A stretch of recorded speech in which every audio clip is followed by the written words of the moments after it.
Hello, testing. Hi, my name is Peter Harmathy, and I'm live streaming directly from the Museum of Aviation and Space in Ottawa, Ontario, Canada.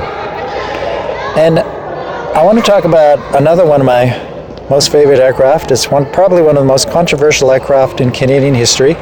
It's called the Avro Arrow. It was created by a company named Avro.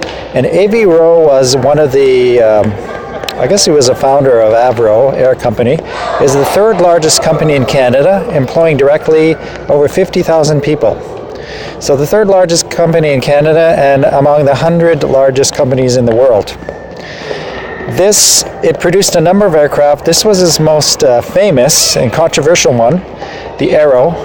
And the Arrow was released in 1957, October 4th, the same time that Sputnik 1 satellite was released by the Russians up in space.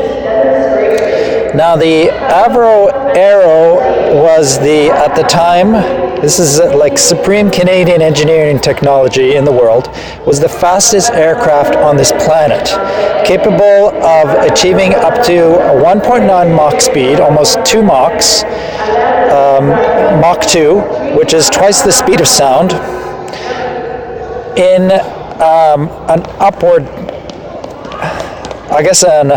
rise. All other aircraft at the time were only able to achieve a little bit over Mach 1 in a dive, but this one was able to achieve almost Mach 2 going upwards. So another thing about the Avro Arrow was that it was a delta wing aircraft. So delta means that it's D-shaped. D. So if you look at the aircraft from the top, it has sort of a triangular shape. So it was backward swept rather than the wings going straight out. And backward swept means that it was able to go a lot faster. So it was the first aircraft of its kind with that kind of technology, and it's all done with Canadian engineering. It's quite amazing. There are only 5 produced in history.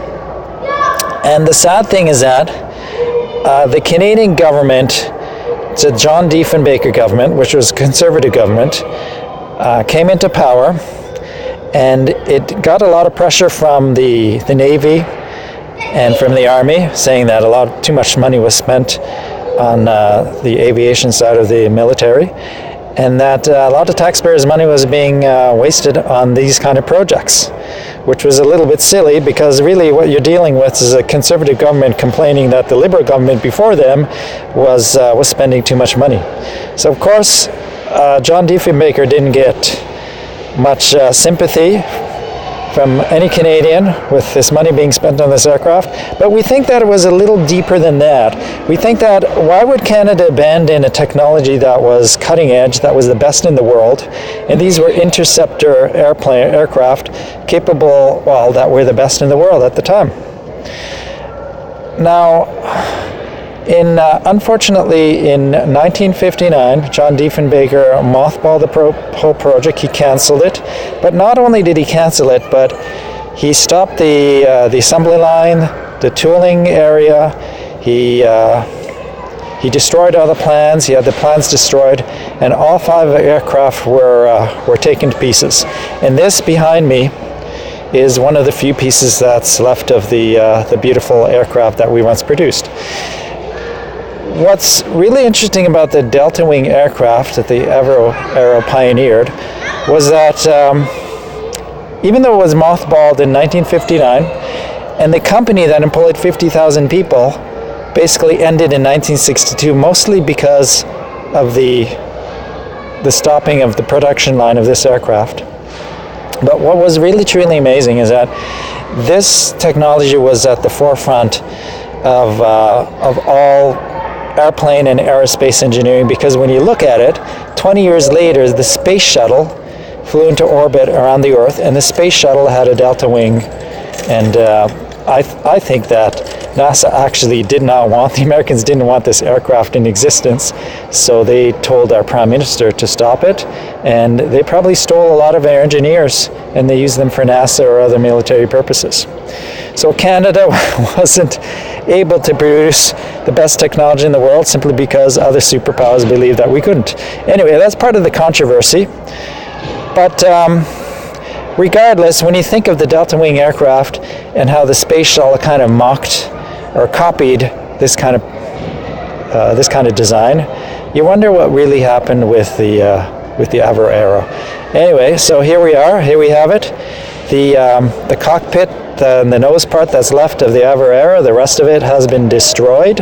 We have no plans left of it, and this is all we have. There are some mock-ups that are available, but otherwise, this is all we have. Let me just walk around it so you can see what the Avro Arrow looks like. It's just a beautiful aircraft. You can see it.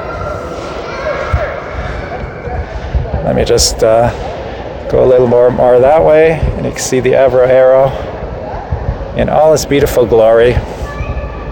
And there it is, folks. The plane that could have been the technology that never happened, and Canada was at the forefront of it all, and it was cancelled.